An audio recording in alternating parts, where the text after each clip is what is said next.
Assalamualaikum warahmatullahi wabarakatuh. Salam dan bahagia Bapak Ibu Guru Penggerak. Saya Nurlela, calon guru penggerak angkatan 11 dari Kabupaten Indramayu.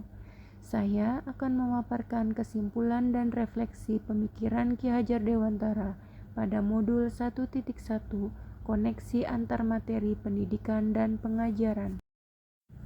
Menurut Ki Hajar Dewantara, pendidikan hakikatnya menuntun segala kodrat yang ada pada anak-anak agar mereka dapat mencapai keselamatan dan kebahagiaan yang setinggi-tingginya, baik sebagai manusia maupun sebagai anggota masyarakat.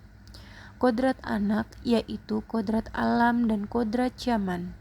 Dalam proses menuntun, anak diberikan kebebasan, namun pendidik sebagai pamong dalam memberikan tuntunan dan arahan agar anak tidak kehilangan arah dan membahayakan dirinya. Seorang pamong dapat memberikan tuntunan agar anak dapat menemukan kemerdekaan belajarnya. Apa yang Anda percaya tentang murid dan pembelajaran di kelas sebelum Anda mempelajari modul 1.1? Belum mempelajari modul 1.1 tentang pemikiran Ki Hajar Dewantara, pembelajaran yang saya lakukan berorientasi pada aspek kognitif saja. Saya hanya sebatas transfer materi pelajaran. Saya menganggap ketuntasan dalam penyampaian materi lebih penting daripada memahami karakteristik murid. Biasanya, saya hanya melihat nilai murid dari aspek kognitif saja. Misalnya, saat mereka mengerjakan soal berupa tugas atau ulangan harian, jika nilai murid sudah mencapai KKM, maka dinyatakan bahwa pembelajaran sudah berhasil. Selain itu, saya pun beranggapan bahwa murid hanya sebagai objek pembelajaran, sehingga pembelajaran terpusat pada guru atau menggunakan metode teacher center.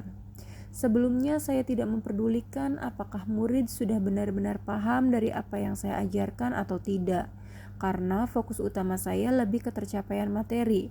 Saya pun hanya meminta siswa untuk menghafal materi yang saya ajarkan tanpa memikirkan bagaimana cara agar materi tersebut dapat dipahami dengan sepenuhnya, sehingga saya pun sering merasa gagal dan mengeluh jika banyak murid yang tidak tuntas setelah melakukan evaluasi. Saya pun memberikan treatment yang sama kepada semua siswa, di mana setiap siswa itu memiliki kelemahan dan kelebihannya masing-masing. Seharusnya saya memberikan mereka treatment yang berbeda. Apa yang berubah dari pemikiran atau perilaku Anda setelah mempelajari modul ini? Setelah saya mempelajari modul 1.1 tentang pemikiran Ki Hajar Dewantara, saya menyadari bahwa apa yang saya pikirkan dan saya lakukan selama ini tidaklah tepat. Seharusnya saya melakukan proses pembelajaran secara menyeluruh, bukan hanya aspek kognitif saja, namun juga afektif, psikomotor, spiritual, sosial, dan budaya.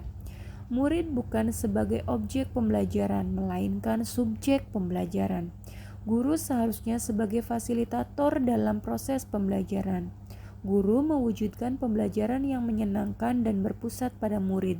Selain itu, saya harus mempelajari karakteristik murid karena setiap anak dilahirkan dengan kelebihan dan kekurangannya masing-masing.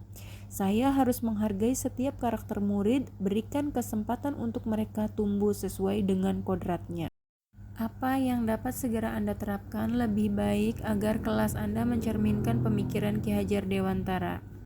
Yang dapat segera saya terapkan dalam pembelajaran di kelas antara lain, merancang pembelajaran yang interaktif dan menyenangkan dengan melibatkan murid sesuai dengan metode student center, mengenali karakter dan latar belakang murid dengan menjalin komunikasi yang baik, menerapkan pembelajaran abad 21 yang sesuai dengan pemikiran Ki Hajar Dewantara, yaitu berpikir kritis, kreatif, komunikatif, dan kolaborasi.